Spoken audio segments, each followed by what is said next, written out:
Bonsoir à tous, je suis ravi de vous retrouver pour ce nouveau live startup sur WeSeed. Ce soir, j'ai le plaisir d'accueillir les dirigeants d'e-Bike Labs. Une fois cette introduction terminée, je passerai la main à Maël, Jean-René et Cyril qui vous présenteront l'activité d'e-Bike Labs ainsi que les enjeux de cette levée de fonds. Et ensuite, vous aurez accès à la deuxième phase, donc une phase de questions-réponses que beaucoup d'entre vous attendent. Sur cette phase de questions-réponses, pour poser vos questions, rien de plus simple, il suffit de cliquer en bas de votre écran sur la bulle Q et R, de poser votre question sur votre clavier et ensuite de nous la soumettre. Et je me chargerai de la poser à Maël, Jean-René et Cyril qui se feront un plaisir d'y répondre. Voilà pour l'introduction. Maël, je vous passe la main pour la présentation et quant à moi, je vous retrouve pour les questions-réponses. Eh bien, merci Maxime pour cette introduction.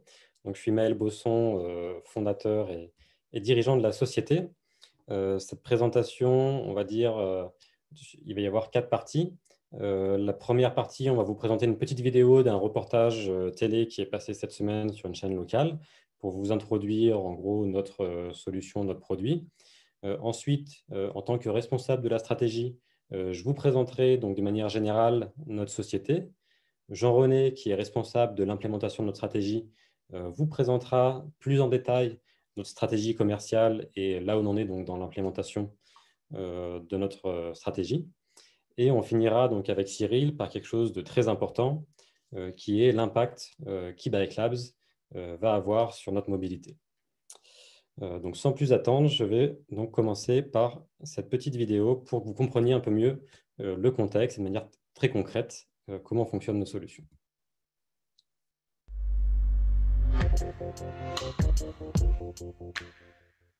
Donc là, j'ai allumé le vélo, je vais me connecter. Dans un monde où tout est connecté, les vélos se doivent de l'être aussi.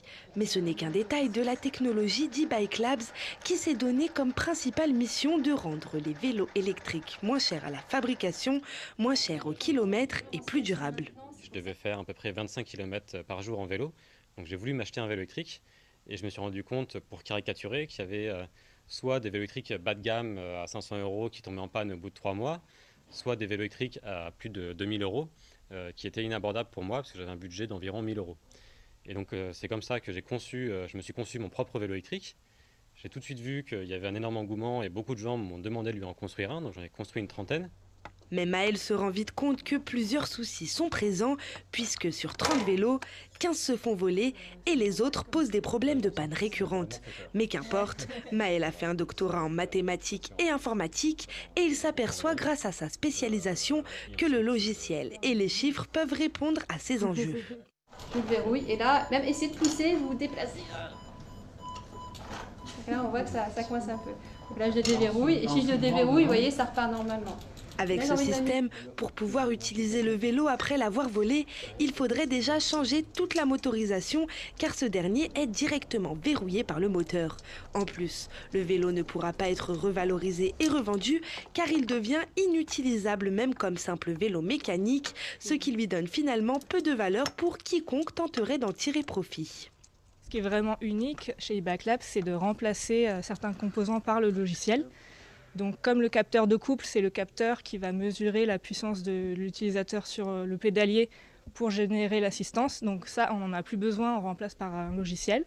Certains capteurs dans le moteur qui vont suivre la température, la vitesse du moteur, on n'en a plus besoin. Et l'antivol physique, comme un cadenas, qu'on peut remplacer par le logiciel aussi. Et ça va permettre de gagner des coûts des composants et réduire le nombre de pannes qui sont associées à ces composants. Pour le moteur, souvent 90% des pannes sont dues à ces capteurs.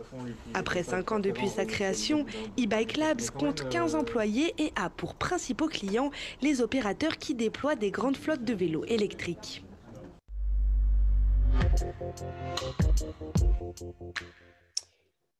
Donc voilà pour ce petit reportage donc de Télé Grenoble, plus précisément.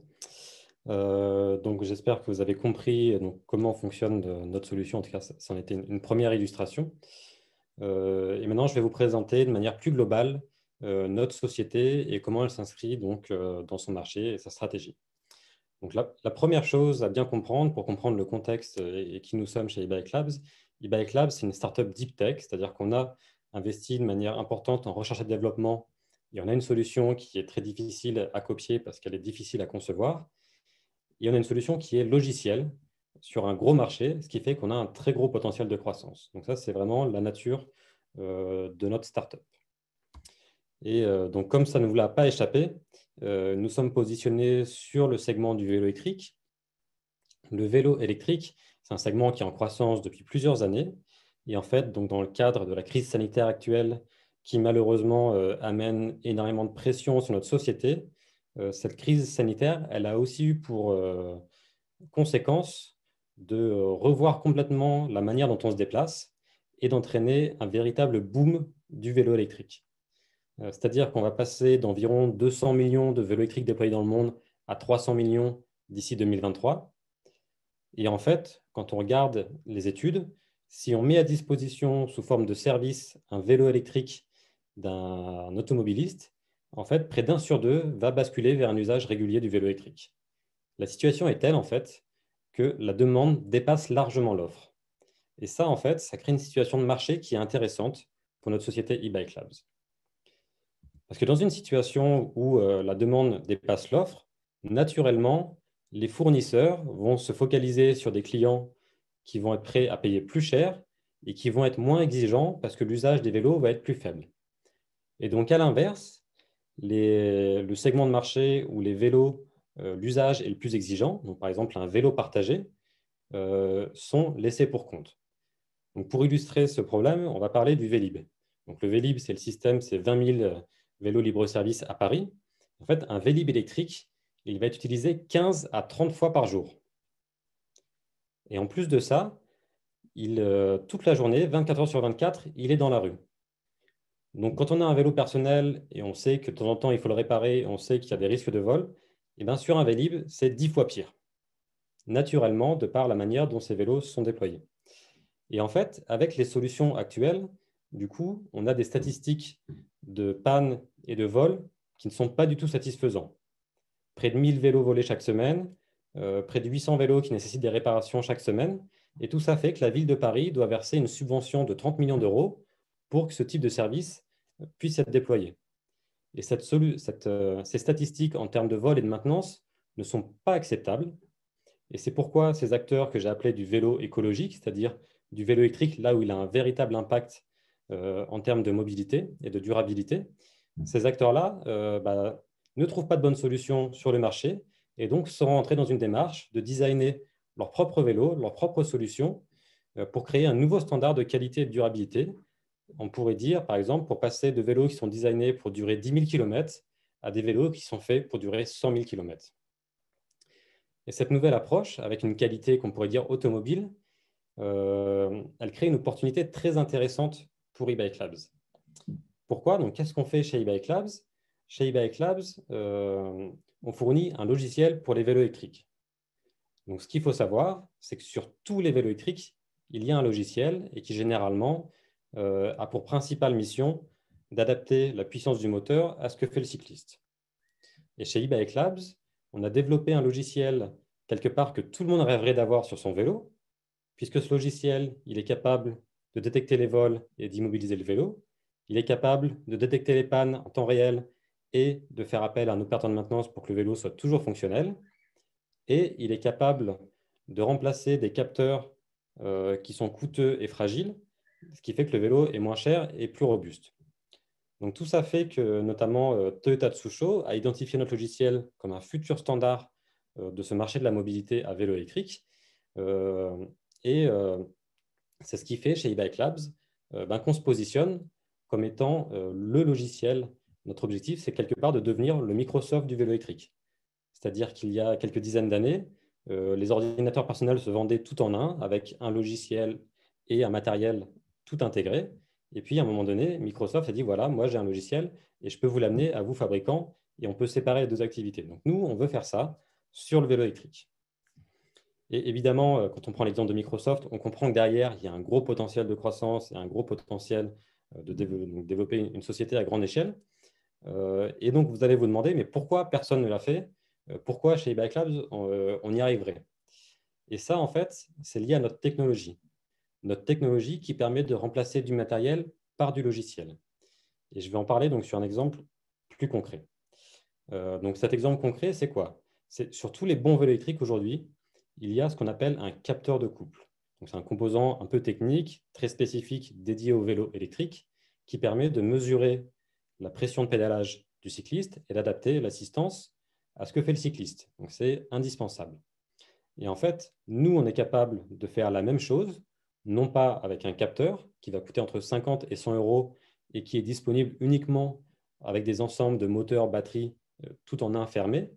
On va faire ça simplement avec du logiciel et avec une intelligence artificielle qui a été développée dans les contraintes du vélo, c'est-à-dire avec une très basse consommation de données, avec une très basse consommation d'énergie et temps réel, donc pour pouvoir interagir, améliorer l'interaction entre le vélo et le cycliste.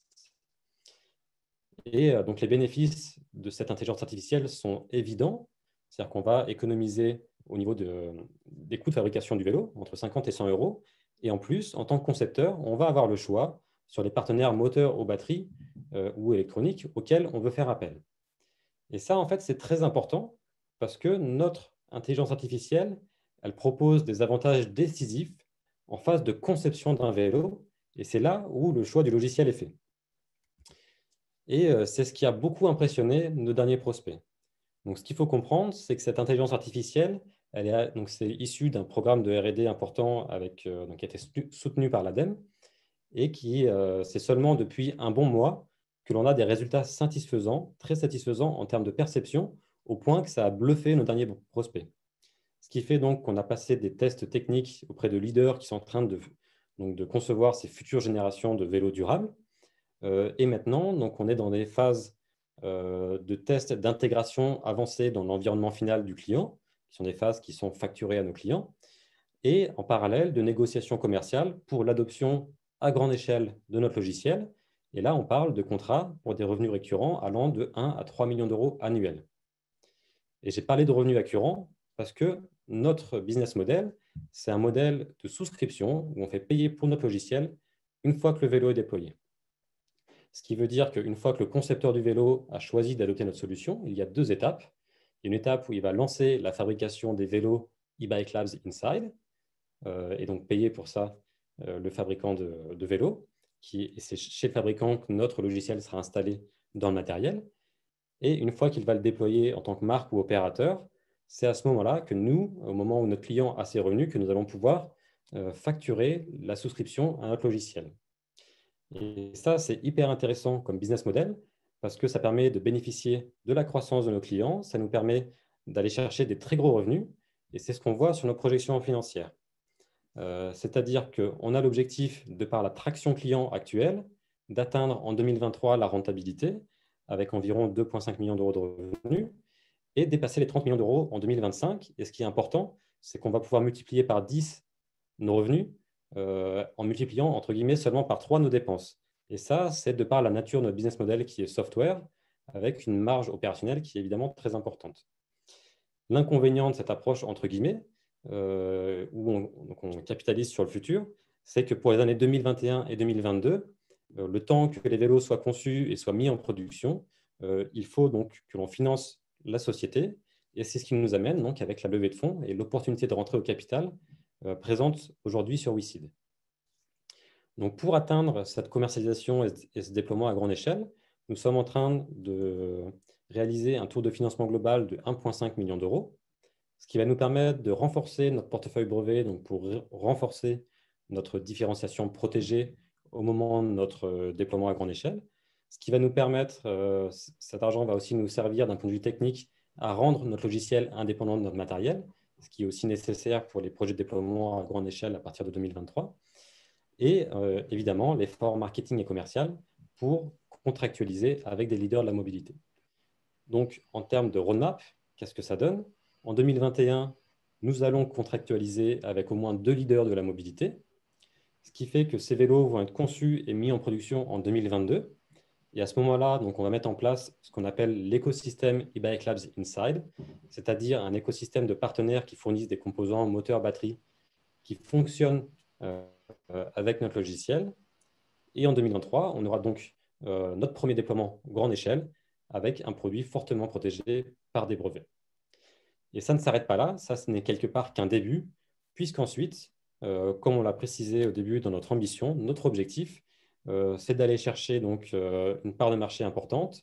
On pourra aussi s'étendre à différents segments de marché pour devenir donc la norme logicielle du vélo électrique. Donc voilà pour la présentation globale d'e-Bike Labs. Évidemment, ce sont des ambitions qui sont importantes. Et maintenant, je vais laisser la main à Jean-René pour nous expliquer un peu plus concrètement comment justement on est en train de mettre en œuvre cette stratégie et là où on en est. Merci Maël. Tout d'abord, je vais peut-être me présenter un peu plus en détail pour aussi expliquer l'expérience qui m'a motivé à rejoindre e-Bike Labs dans sa démarche de mise de produits sur le marché. Donc, j'ai rejoint e-Bike Labs il y a à peu près 1 an et demi et à ce moment-là, appelé par le comité stratégique qui voulait renforcer l'aspect, on va dire, commercial et non technique de la société. Comme la plupart des sociétés de haute technologie, e-Bike Labs était très orienté produits, développement et R&D essentiellement. Et donc, rapidement, j'ai poussé pour rééquilibrer un peu les choses et mettre un peu plus de marketing, de vente dans la société, de façon à lui donner la capacité de réellement se mettre sur le marché. L'expérience qui a attiré e-Bike Labs et qui les a amenés à m'appeler, c'est le fait que j'ai une grosse expérience dans le logiciel et le développement de business de type SaaS, donc souscription. Avec chez HP, la mise en place à partir de zéro du business télécom qui a rapporté plus de 1,5 milliard de dollars par an à HP au moment où j'ai passé la main. Et ensuite, une start-up un peu dans le même domaine que j'ai revendue à Gemalto et avec un bon succès, un bon exit. Donc, notre stratégie commerciale, je me suis rapidement aperçu que le pousser-tirer ou push-pull en anglais était tout à fait applicable chez e-Bike Labs. Et ça tombe bien, c'est une stratégie que j'ai beaucoup pratiquée, qui en gros consiste à aller, bien sûr, à pousser pour le produit, mais pousser une corde, ça ne sert à rien s'il n'y a personne à l'autre bout qui la tire. Donc, chercher aussi l'attraction dans le marché. Et là, pour nous, donc, la stratégie consiste à gagner en premier l'attention et le désir des concepteurs de vélos électriques, c'est-à-dire ceux qui veulent avoir un nouveau type de vélo électrique. Ça peut être des opérateurs de flotte ou des marques de vélos. Au passage, de tirer également des équipementiers, donc fabricants de chaînes électriques, moteurs, batteries, etc., dans l'équation, ainsi que les fabricants de vélos, qu'il faut distinguer des marques de vélos ou des opérateurs. Donc, c'est plus souvent des assembleurs. Et au final, une fois que le cycle a été fait 1 ou 2 fois, bien évidemment, ces équipementiers et ces fabricants ont tout intérêt à continuer à utiliser la technologie qu'on leur a passée, d'autant qu'elle est, comme l'a expliqué Maël, extrêmement attractive et performante et amène à des économies de coûts, donc des améliorations de marge. Et donc, c'est ce qui fait embrayer la machine. Donc, si on revient peut-être sur le contexte et l'état du marché, comme le disait Maël, le COVID, la crise du Covid a créé un certain nombre de disruptions qui font que la demande en vélo électrique excède maintenant largement, très largement la capacité mondiale. Et donc, les producteurs, en particulier asiatiques, sont rois. Comme ces producteurs asiatiques sont focalisés sur le marché grand public, les opérateurs de flotte et les marques de vélo qui cherchent à se différencier sont obligés de chercher des alternatives parce qu'ils n'arrivent pas à se faire livrer, ils n'arrivent pas à avoir l'attention. Et s'ils demandent quelque chose, bien évidemment, ça va tomber en dehors du courant principal et les fabricants vont pas être enthousiastes pour faire des efforts spécifiques dans un marché où ils n'ont aucune difficulté à placer leurs marchandises. En même temps, les marques de vélo et les opérateurs de flotte ont appris leur leçon au cours des premiers déploiements qui ont eu lieu avant les avant le Covid et lors du décollage du vélo électrique. Et ils en sont tous à leur deuxième, troisième ou énième génération de vélo maintenant. Et ils cherchent à améliorer cela. Et notre stratégie commerciale tient précisément compte de cette situation.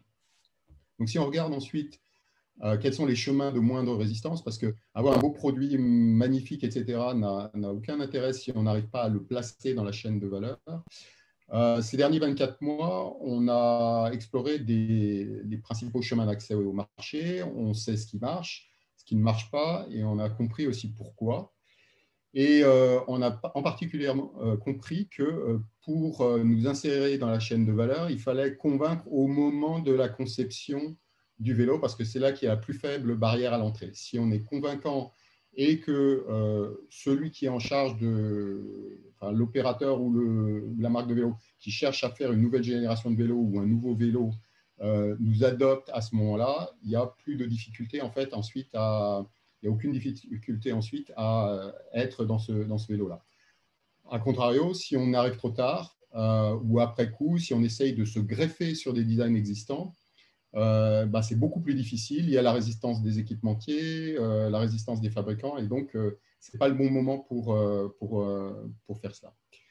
En parallèle, on a depuis plusieurs années développé notre image de marque, notre réputation dans le milieu. On est bien référencé et sur le web et par Micromobility, enfin tous les organes qui font le buzz, la pluie et le beau temps, on va dire, dans le domaine du vélo électrique.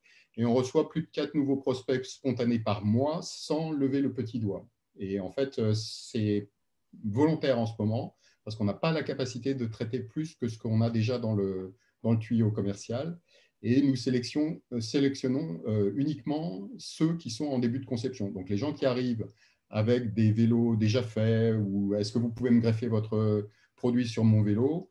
On a tendance à, bien sûr, on répond poliment, on écoute, mais on sait que de toute façon, ça va être difficile de faire ce genre de choses. Et donc, on préfère se focaliser sur ceux qui sont au début de cette conception de nouveaux vélos et de chaînes électriques. Donc voilà pour l'essentiel de la stratégie commerciale. Je pourrais élaborer pendant les questions-réponses, en particulier sur les temps de cycle et ce genre de choses. Mais avant ça, je voulais peut-être aussi insister sur le fait que pour exécuter cette stratégie, nous avons une équipe qui est vraiment ce qu'on peut qualifier d'équipe de rêve ou équipe parfaite pour exécuter. Depuis maintenant, on va dire 6 mois à peu près, on a recruté donc toute une série d'entrepreneurs en série, à la fois à la technique, évidemment à la direction opérationnelle et aussi dans notre comité stratégique. On a une commerciale de choc que vous avez vue sur la vidéo, Laura, et donc on a des expériences extrêmement prouvées, une motivation et une endurance sans faille qui va nous permettre d'exécuter. Alors, tout ceci n'aurait que peu de valeur sans les valeurs qui nous animent, et je vais donc laisser Cyril vous parler de ces valeurs. Merci Jean-René. Bonjour, donc je suis Cyril Ormera, cofondateur et directeur financier de la société. Et ce que je voulais vous dire donc ce soir, c'est que cette mobilité durable au service de notre qualité de vie, nous la vivons tous au quotidien chez eBike Labs. Car pratiquement 100% des 17 employés viennent au siège soit en vélo, soit en transport en commun. Et on ne les pousse pas, il n'y a pas de pistolet sur la tempe pour le faire. Hein. C'est vraiment une volonté unanime de la part des employés de le faire. Et personnellement, si je m'investis tous les jours chez eBike Labs, c'est parce que j'ai la conviction d'agir pour que nous puissions tous vivre dans un environnement moins pollué, moins toxique, sans sacrifier notre qualité de vie. Alors, comment faisons-nous chez eBike Labs pour améliorer cette qualité de vie? Maël, merci. Eh bien, tout simplement en permettant aux opérateurs d'économiser un peu plus de 500 € par an et par vélo, de l'étape de la conception à son usage, ce qui permettra aux opérateurs d'être plus rentables, plus rapidement, et donc de déployer plus vite, plus de vélos électriques. 500 € économisés par an et par vélo, c'est la possibilité de doubler le nombre de vélos disponibles pour ces flottes, en 3 ans et donc un vrai impact sur la réduction du trafic. Une étude de 2017 de l'Université de Brighton, par exemple, a montré que plus il y avait de vélos disponibles, plus les trajets effectués par vélo déployé étaient nombreux et ce, au entre guillemets, détriment des trajets en voiture. Donc le doublement d'une flotte en 3 ans permettrait ainsi une baisse corrélée de moins 25% des trajets en voiture, mais aussi une baisse importante des émissions de CO2 ou d'autres polluants. Vous l'avez compris, notre objectif, c'est donc de permettre le déploiement de ces flottes de vélos électriques partout dans le monde, et c'est parce que nous allons faire gagner de l'argent à ces opérateurs que cela sera possible. L'usage des vélos électriques a donc un impact positif sur l'environnement, mais il a aussi des effets bénéfiques pour la santé. Alors, il ne nous a pas échappé que ces derniers mois, les ventes de VAE ont explosé, Maëlle en a parlé, et le pic d'usage des flottes de VAE est proche de celui observé lors de périodes de grève, par exemple. On peut parler d'un véritable engouement pour le vélo électrique. Et c'est une bonne nouvelle, car le vélo électrique répond à 3 enjeux majeurs de santé publique. Premier enjeu, la distanciation physique, que l'on nous demande de respecter en cette période de Covid, bien évidemment. Un deuxième enjeu, c'est l'activité physique quotidienne, qui est source de meilleure santé. L'usage du vélo électrique, permet une pratique régulière d'une activité physique. Tout cela, finalement, en partant de chez soi, en se rendant au travail, et c'est démontré par de nombreuses études scientifiques. Et puis, un troisième point, c'est que le vélo électrique est un côté complètement inclusif. Il s'adresse à tous, aux hommes, aux femmes, aux plus jeunes, aux plus âgés, aux personnes qui sont en périphérie des villes, aux urbains, car on peut effectivement aller plus loin et plus vite en vélo électrique. Cependant, pour relever ces défis environnementaux et de santé publique, il va falloir lever un gros frein. Et ce frein, c'est notre dépendance en matière de R&D vis-à-vis des fournisseurs asiatiques. En effet, pour que cette révolution des transports puisse se faire, il faut que nos clients puissent développer des services au profit des usagers. Les contrôleurs que nous fournissons à nos clients sont des boîtes noires qui leur interdisent finalement de développer les services que les opérateurs ou les usagers sont en droit d'attendre. Et ce que nous voulons faire, c'est ouvrir cette boîte noire et libérer tout le potentiel d'usage et de services que les clients sont en droit d'attendre.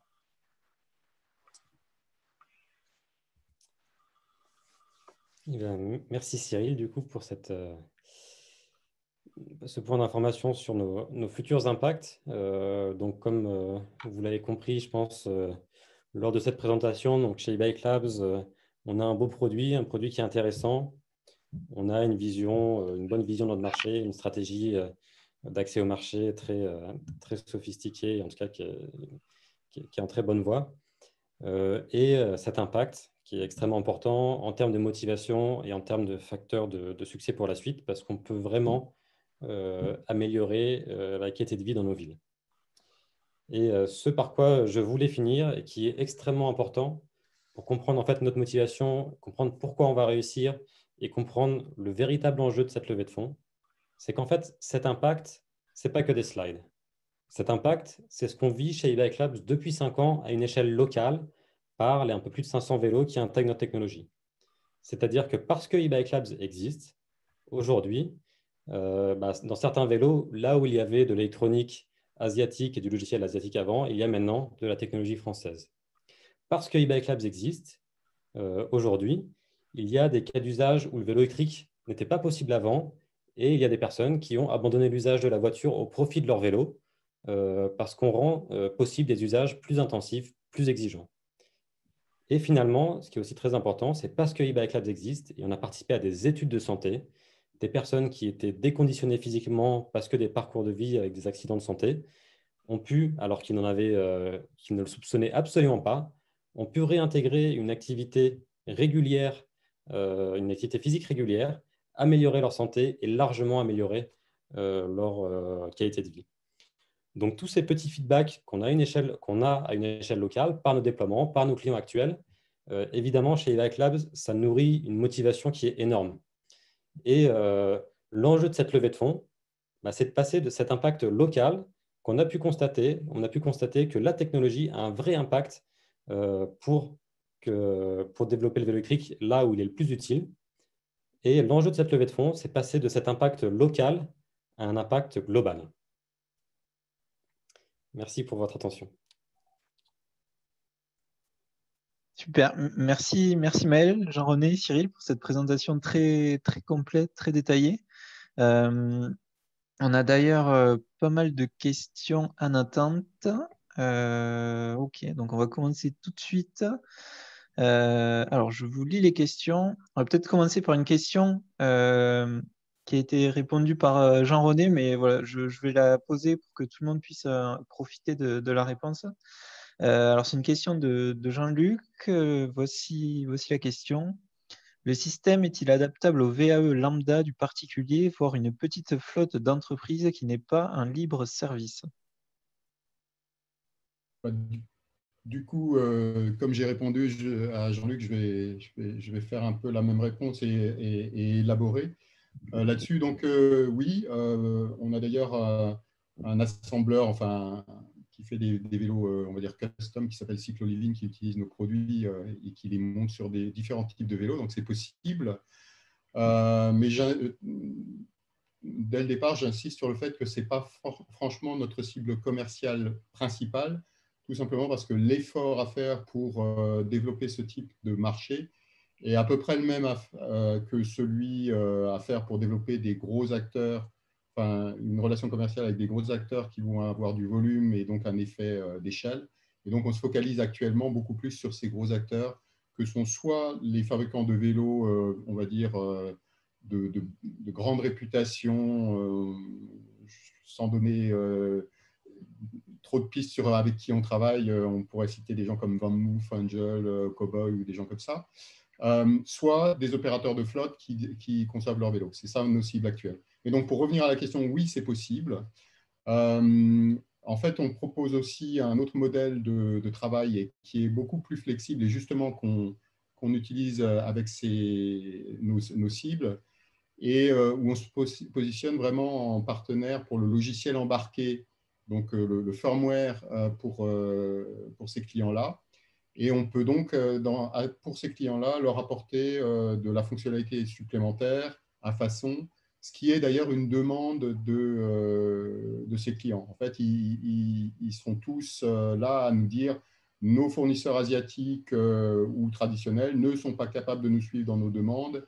Et nous, on cherche de la flexibilité pour nous différencier et pour faire des choses un peu spéciales.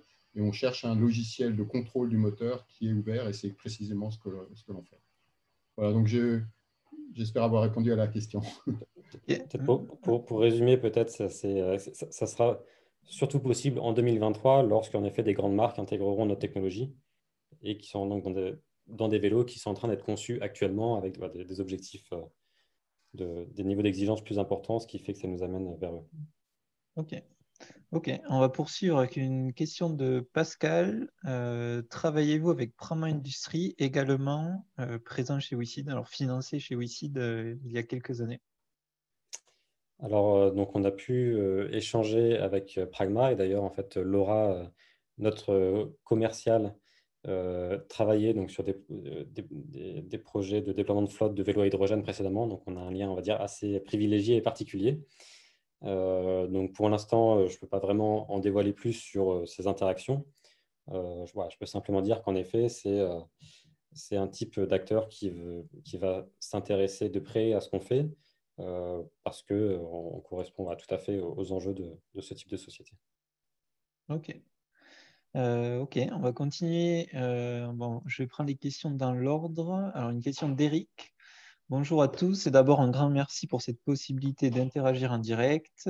Dans quelle mesure un client qui a signé sur votre produit pourra facilement basculer sur un produit concurrent? Dit autrement, dans quelle mesure verrouillez-vous vos clients avec vos softs?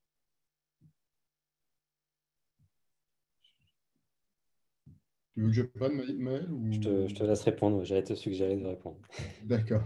En fait, alors, il faut distinguer le hardware du firmware, donc du soft, du logiciel, dans la mesure où, alors aujourd'hui, notre produit logiciel tourne uniquement sur des hardware, donc du matériel qui respectent certaines conditions. C'est un peu comme Microsoft qui impose en gros le fait d'utiliser des processeurs de type Intel ou ARM, et les gens qui fabriquent des PC me diront que je simplifie à outrance les choses, mais c'est un peu le même principe.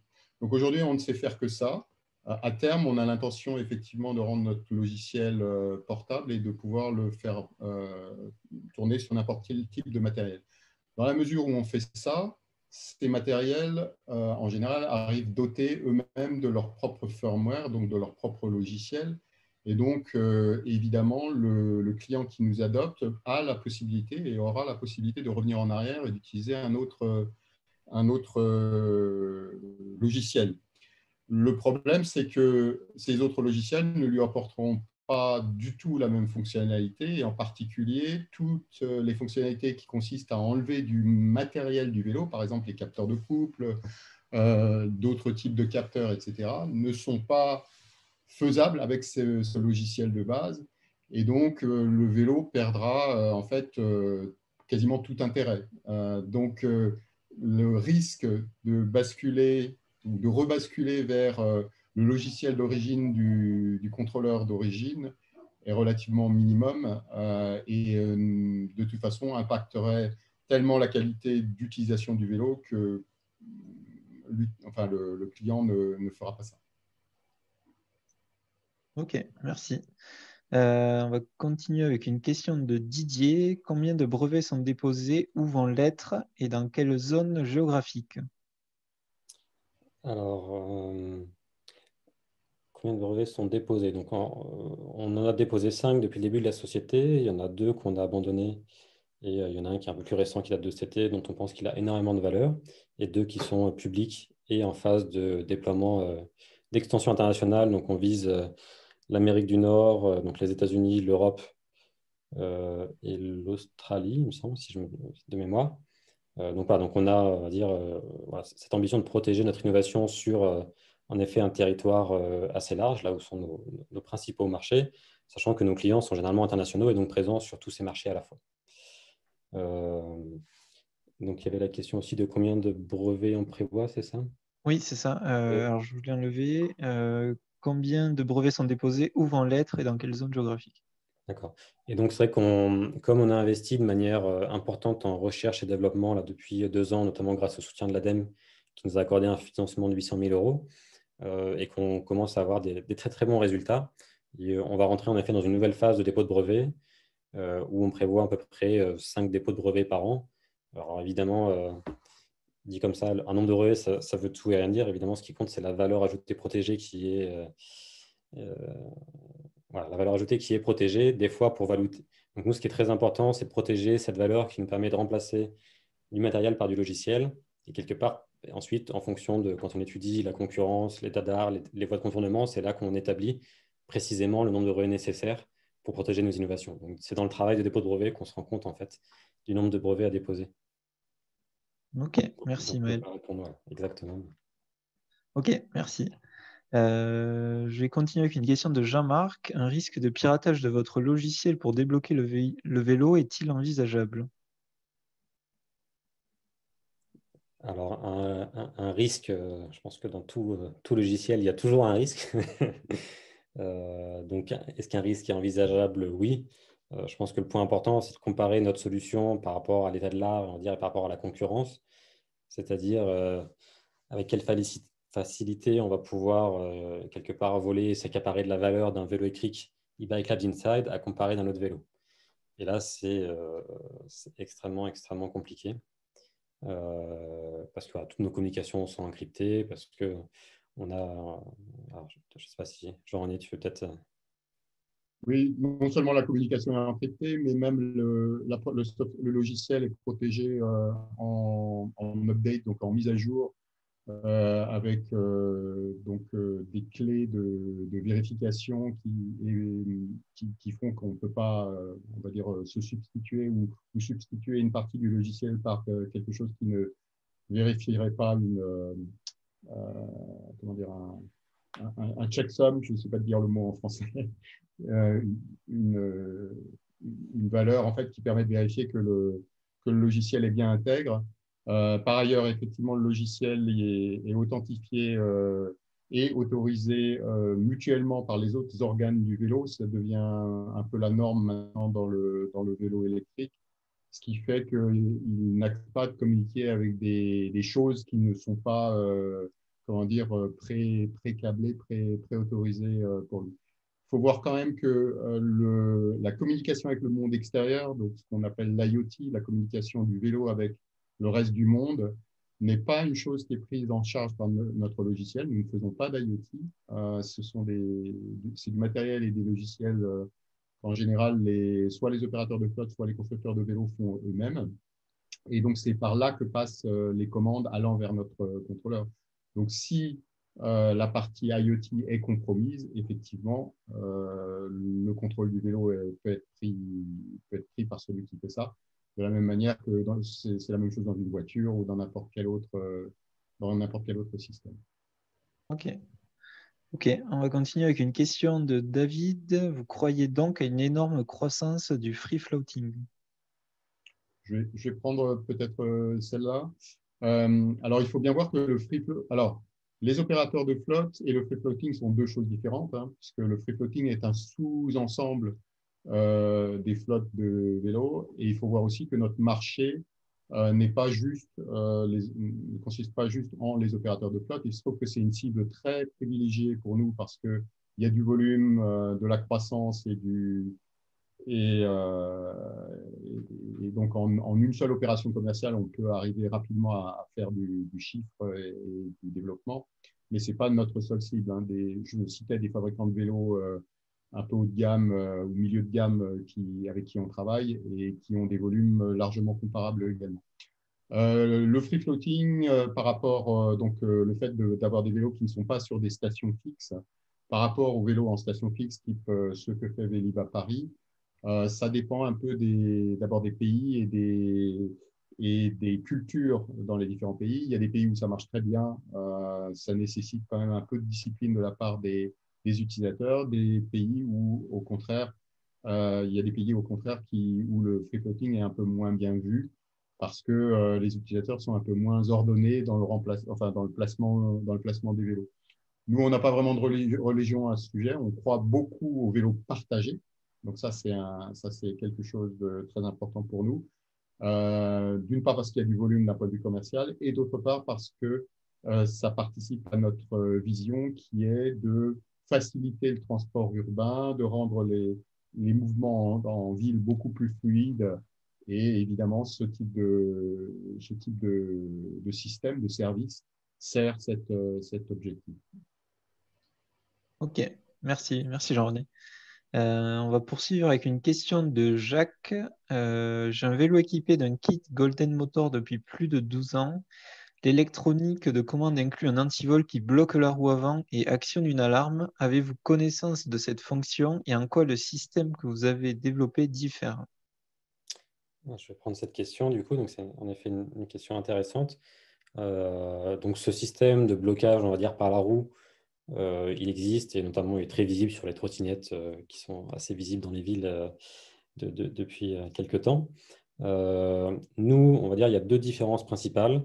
Il y a un élément qui est breveté, c'est notre capacité en fait, à faire fonctionner cet antivol, même si la batterie est vide, retirée. Et ça, c'est extrêmement important parce qu'aujourd'hui, il y a beaucoup de vélos électriques qui sont volés et réutilisés comme des vélos mécaniques. Et ça, c'est quelque chose qu'on empêche. Donc, c'est là où on va dire on a vraiment vu le cas d'usage, entre guillemets, du vol de vélo et de vélo électrique. On s'est aperçu que les gens, notamment les vélos électriques partagés, quand ils sont volés, ils sont vraiment utilisés comme des vélos mécaniques parce que les gens ne peuvent pas les recharger et ça ne les empêche pas de les voler.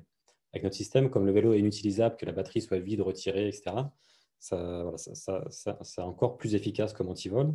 Et l'autre élément, c'est lié à la sûreté de notre système. Parce qu'en fait, on a conçu notre logiciel de manière à être sûr que ce type d'antivol, par exemple, ne s'active pas en roulant. Ça, c'est des accidents qu'il y a eu sur les trottinettes où il y a eu le système qui a redémarré et qui s'est mis en blocage de manière spontanée, qui a créé des accidents graves. Donc, en fait, ça demande une approche logicielle extrêmement rigoureuse et qui est aussi quelque chose qu'on amène au marché pour que cette technologie soit déployable tout en étant en accord avec les normes en vigueur sur le sujet. Ok, merci. On va poursuivre avec une question de Thierry. Je vous la lis. Vous éliminez le capteur de couple. D'où récupérez-vous l'information pour pouvoir agir? Alors là, pour répondre à la question, donc en effet, comme je l'ai expliqué, il y a le capteur de couple qui mesure la pression de pédalage du cycliste. C'est-à-dire que quand je pédale, j'appuie sur la pédale, ça mesure cette information-là. Et c'est ça qui est utilisé pour adapter l'assistance. Nous, en fait, on s'est aperçu que dans les informations du courant du moteur, des informations du courant du moteur, on est capable d'extraire cette information. Et l'information du courant du moteur, il faut aussi se rendre compte que dans le logiciel embarqué, en fait, c'est une information qu'on a 16 000 fois par seconde. Donc, en fait, on a une super haute résolution sur ce qui se passe sur le vélo en embarqué. Et toute la difficulté et l'intérêt de nos technologies, c'est d'être capable d'extraire cette information en temps réel de ces informations, on va dire, brutes qui sont présentes sur tous les vélos. Et d'ailleurs, à ce sujet, je vous invite aussi à regarder le webinaire qu'on a fait avec toute l'équipe, où on explique justement comment cette innovation a bouleversé quelque part notre organisation en interne et a impacté toutes les activités au sein de la société. Oui, d'ailleurs, ce webinaire il est disponible sur votre page WeSeed, dans l'espace news et dans l'espace live, je crois. Voilà, donc n'hésitez pas à le consulter. On va poursuivre avec une question plutôt financière de Didier. Pour votre business plan, sur quelle base sont basés les revenus 2023? C'est-à-dire combien d'opérateurs, quel parc de vélos, quelle part de marché, quel revenu unitaire? Je vais prendre la question de Didier. Bonjour Didier d'ailleurs. Euh, pour, pour 2023, donc en fait, on a déjà tout dans le tuyau. En fait, là, pour l'instant, on table sur 60 000 vélos déployés en 2023, dont qui se font sur uniquement deux pas opérateurs, mais un fabricant, une marque plus exactement, et un opérateur. Avec une majorité des vélos d'ailleurs passant par le fabricant qui a déjà des volumes établis de cet ordre de grandeur, hein, plus de 40 000 vélos par an l'année prochaine, en 2021, et donc qui devra largement dépasser ces chiffres-là à lui tout seul. Donc ce fabricant de vélos en fait est venu nous voir justement parce qu'il voulait s'affranchir de capteurs coûteux et avoir plus de flexibilité sur la partie logicielle. Et à cela, donc, s'ajoute aussi un opérateur de flotte qui a le même type de problème et qui est venu nous voir exactement pour les mêmes raisons.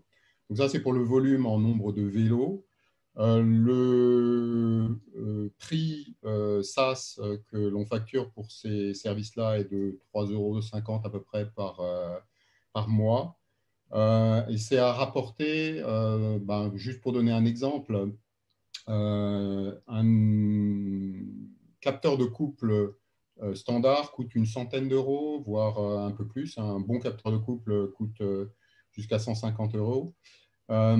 Et les fabricants de vélos ou les marques de vélos ou les opérateurs de flotte tablent sur des durées de vie de leurs produits ou garantissent leurs produits sur 2 ans. Donc, il faut en fait qu'on soit compétitif par rapport à ça. Donc, si on fait un simple calcul, on se retrouve avec un revenu qui va être de l'ordre de 70-75 € sur 2 ans pour nous, qui est à peu près la moitié du prix du capteur de couple, sachant qu'on apporte beaucoup plus. Hein. Là, je n'ai pas tenu compte de l'antivol, du fait qu'on fait baisser les prix d'assurance des vélos, je n'ai pas tenu compte des diagnostics automatiques, de tout un tas de choses qu'on fournit sur nos systèmes qui viennent s'ajouter en termes de gains et donc en termes de valeur pour soit les opérateurs, soit les fabricants de vélos. Peut-être juste pour préciser, en fait, nos prix ils dépendent de chaque client. Et il est vraiment vu dans cette vision que nous, on a une approche logicielle, donc sans coût matériel, qui permet de créer des gains. Et ce gain, en fait, il dépend de chaque client. Et donc ensuite, dans la négociation commerciale, l'idée, c'est de se mettre d'accord sur quels sont les gains et comment on est réparti. Donc on n'a pas de coûts qui sont de prix qui sont préétablis. Ça va vraiment dépendre de chaque client. Et c'est pour ça que n'importe quel concepteur de vélo peut venir vers nous. Et on a confiance dans le fait de trouver un accord commercial qui fasse sens pour les deux parties. Ok, merci à tous les deux. On va poursuivre avec une question d'Eric. Si je comprends bien, vous comptez vendre vos logiciels aux concepteurs et fabricants de flottes de vélos, puis votre produit SaaS aux exploitants pour piloter l'exploitation. Si c'est bien cela, quel est le temps de cycle entre les deux phases? Et enfin, sur lequel des deux segments misez-vous pour faire du chiffre d'affaires? Je, je vais peut-être reprendre. Hein. Donc, comme je le disais précédemment, hein, c'est les cibles, enfin, pour répondre à la question de Didier Cabaret, en ce moment, on a deux types d'acteurs ou de prospects dans le tuyau. En fait, on en a même d'autres que je n'ai pas mentionnés, mais qui sont plutôt du côté des fabricants de chaînes électriques. Hein. Ce qui correspond d'ailleurs à la stratégie push-pull que j'évoquais avant. C'est ces acteurs-là vraiment qu'on a engagés. Et donc, en fait, le produit SaaS, en fait, la facturation en SaaS va se faire soit vis-à-vis des exploitants, effectivement, donc des opérateurs de flotte, quand c'est eux qui viennent nous voir, soit vis-à-vis du fabricant de vélo, parce que le fabricant de vélo, il y a une tendance lourde en ce moment qui est de passer en mode souscription également de leur côté. Donc, ça s'applique bien pour eux. Et même lorsqu'ils ne sont pas en mode souscription, hein, ça arrive encore, puisque ce n'est pas encore complètement passé dans les mœurs d'acheter un vélo en leasing, donc à la souscription. On peut en fait s'arranger pour que la souscription corresponde à la durée de vie du vélo en termes de garantie fournie par le fabricant. Donc, c'est lui en réalité qui va être facturé, ce fabricant, et qui va pas réellement opérer le vélo, puisque en fait, le logiciel qui permet d'opérer le vélo sera donné à l'utilisateur final. Mais lorsqu'il y aura des activités de maintenance sous garantie, etc., donc le fabricant va se connecter à nos systèmes et va utiliser ces systèmes pour faire les diagnostics du vélo et donc fournir le service à l'utilisateur final. Ok, merci. On va enchaîner avec une question de David. Est-ce que le tracking est possible avec la batterie vide ou plus présente sur le vélo? Continue-t-il à fonctionner lorsque le vélo est en sous-sol? On ne fournit pas de tracking, David. Le tracking fait partie des fonctions IoT, donc de communication qui sont mis dans les vélos par soit les opérateurs, soit les fabricants. Donc nous, on ne rentre pas dans cette équation-là. Alors, il y a différentes solutions qui permettent de faire ce genre de choses, mais ce n'est vraiment pas ce que l'on fournit ni ce que l'on fait avec notre valeur. Par contre, ce que l'on fait, c'est qu'on opère le blocage du vélo, même si la batterie est vide. Donc, comme le disait Maël, on a des brevets sur ces choses-là, et donc on est capable d'empêcher un vélo de bouger, même sans batterie. Et pour préciser, en fait, notre brevet nous permettrait aussi, si c'est un désir du concepteur de vélo, par le même principe de fonctionnement, d'alimenter l'IoT, même si la batterie est vide au retien. Ça fait partie des options d'innovation. C'est qu'on ne l'a pas précisé, mais donc ce qui attire beaucoup aujourd'hui nos clients, c'est la capacité d'innovation en travaillant avec nous, vu qu'on maîtrise bien notre partie et que tu maîtrises bien à l'heure. Ça permet de faire des belles choses. Ok, merci Mel. On va enchaîner avec une question de Jacques. Vous parlez de chaînes électriques. S'agit-il des kits de transformation de vélos non électriques? Alors là, on parle plutôt des systèmes qui sont vendus à des marques de vélos, tout en un, que les systèmes de transformation qui aujourd'hui... Alors, on a notre plus gros client allemand, Pendix, qui a un système similaire. Donc, ça peut faire partie, en effet, des segments auxquels on s'adresse, mais ça reste la minorité du marché. Ok. Ensuite, on a une question de Pascal. Si un voleur enlève votre logiciel du vélo et le détruit, comment pouvez-vous quand même le bloquer? Alors, peut-être que j'aurais du mal à bien répondre à cette question. C'est que c'est comme ça, intuitivement, je ne sais pas exactement comment on fait pour enlever le logiciel de notre contrôleur. Il y a peut-être des moyens de détruire la mémoire ou ce genre de choses. Moi-même, c'est que je ne suis pas assez expert sur le sujet. Déjà, je ne suis pas au courant de comment ça se fait. Donc, je pense que ce n'est pas simple d'enlever le logiciel c'est vrai qu'on peut pas. Il n'y a pas de moyen simple de remplacer le logiciel d'un matériel type vélo électrique. Donc, si on arrivait à le faire ou à effacer le logiciel du vélo, de toute façon, le vélo serait totalement inutilisable. Donc, en pratique, ça n'aurait pas de valeur de faire ça. Ok. Oui, Maël voulait ajouter quelque Oui, chose. c'est juste qu'en effet, si on efface le logiciel, si on trouve un moyen de le faire, ça va enlever la fonctionnalité de blocage. Donc, encore une fois, c'est vrai que nous, l'idée de l'antivol, très probablement, si on demande à des techniciens de haut niveau et avec un laboratoire et avec des moyens, des services secrets ou je ne sais quoi, il y a sans doute des choses à faire pour bypasser notre système. Maintenant, ce qu'il faut se rendre compte, c'est qu'aujourd'hui, la plupart des vols de vélo, c'est parce que les gens, les voleurs ont une clé Monseigneur ou un peu de matériel adapté pour couper un cadenas mécanique et s'emparent très facilement des vélos.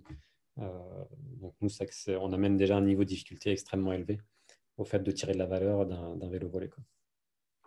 Ok. Ok. Alors on se rapproche de la fin de ce live. On va prendre les deux dernières questions. Je vous lis la première. Merci pour cette discussion. À ce jour, quels sont d'après vous les risques principaux qui pourraient empêcher la société de se développer et comment les gérez-vous?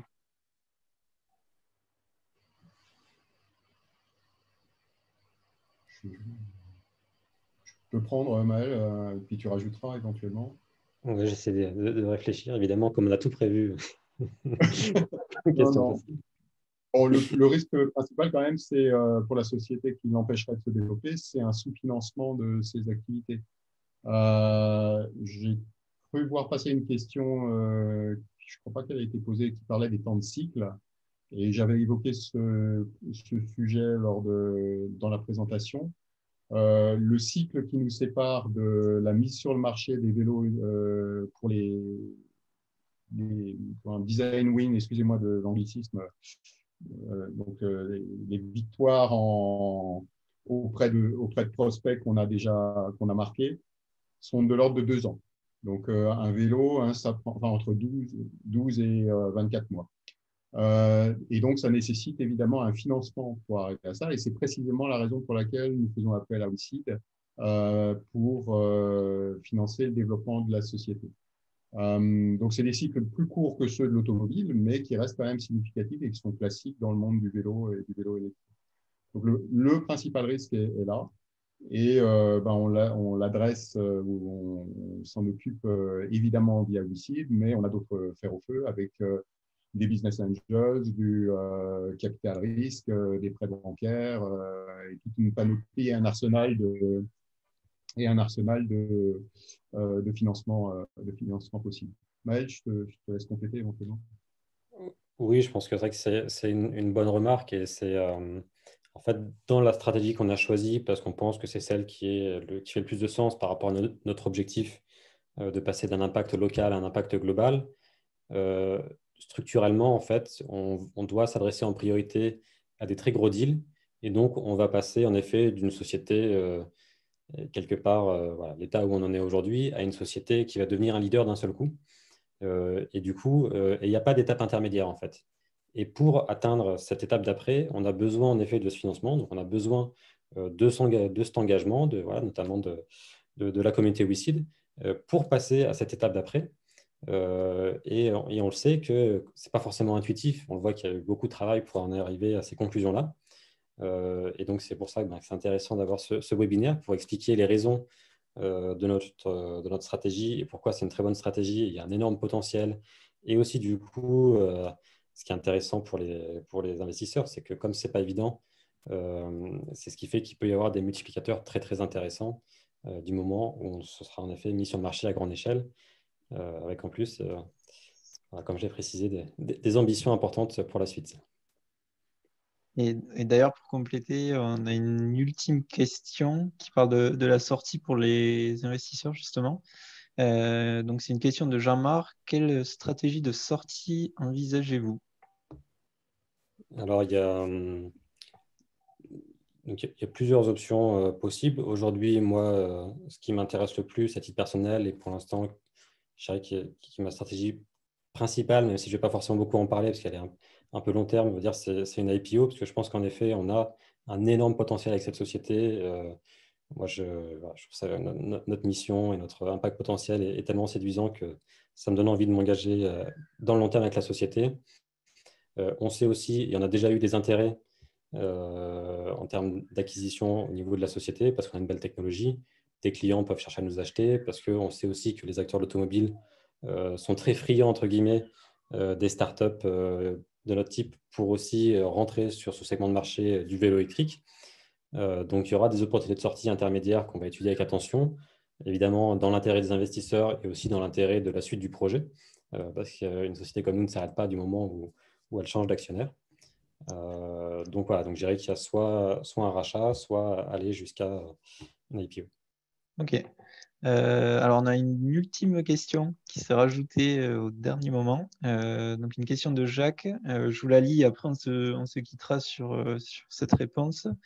Les contrôleurs dispensent de nombreuses données, mais pas toutes. Par exemple, altitude, énergie dépensée, GPS. Avez-vous des projets d'intégration de telles données dans votre logiciel, bien sûr non destinés aux flottes? Alors, je ne suis pas sûr de comprendre exactement la question, mais je vais essayer d'y répondre par notamment un projet pour nous qui a été très important, qui est notre projet santé avec des vélos intelligents pour la santé déployés dans les cures thermales, qui permettent donc de récupérer plus de données que ce qu'il y a dans un vélo. Donc, on a fait ces données de fréquence cardiaque, de puissance cycliste, voire d'autres types d'appareils qui permettent de mesurer des éléments sur les patients. Et ça, c'est en effet lié à notre capacité d'innovation. C'est-à-dire que comme on a une approche logicielle et qu'on a une approche ouverte, quand on a une demande d'un client qui cherche à concevoir un vélo avec des capacités nouvelles, bah souvent, on est capable, on rend ça possible. Et c'est ce qui a rendu ce beau projet qui permet à des patients de se remettre en forme. Donc, il y a beaucoup de potentiel. Et ça, c'est plutôt dans le cadre des collaborations avec nos clients que dans nos features principales. Mais bon, Ok. Ok, merci Maël, merci à tous les trois. On a fini avec les questions-réponses. Je ne sais pas si vous voulez conclure avec un petit mot pour les Wiciders, pour conclure le live de votre côté. Oui, donc pour conclure, je pense qu'il y a un point important en effet, c'est comme vous l'avez compris, on a déjà un impact local et on a vraiment à cœur d'amener cet impact à un impact global. Et aussi, on a vraiment besoin de votre engagement. Comme l'a précisé Jean-René, on a une approche qui est ambitieuse, on prend des risques. Et en fait, du moment où on est suffisamment nombreux, pour moi, il n'y a plus vraiment de risques. On est entre guillemets sûr d'y arriver parce que ça crée de l'intelligence collective, ça crée aussi du financement qui nous assure d'atteindre les futurs jalons de la société. Donc, on compte sur votre engagement. Super, merci Maël. On va se quitter sur ces mots. Alors pour ceux qui ont raté le début, le replay sera disponible dès demain sur la page aussi d'e-Bike Labs. Et pour ceux qui sont en train de regarder le replay, voilà, n'hésitez pas à poser vos questions dans l'espace commentaire. Et Maël, Cyril, Jean-René et les autres membres de l'équipe se feront un plaisir d'y répondre. Et aussi, je peux vous conseiller de regarder l'espace news pour voir les news publiées tout au long de la campagne et notamment de regarder le webinaire technique, d'équipe dont Maël a parlé, où vous pourrez voir l'ensemble de l'équipe d'e-Bike Labs. Voilà, ça permettra de vous découvrir plus en détail toute l'équipe derrière cette société. Voilà, merci à tous les trois. Merci aux Wiciders présents en direct. Et on se retrouve bientôt pour un nouveau live startup sur Wicid. Merci. Merci à tous. Merci à tous.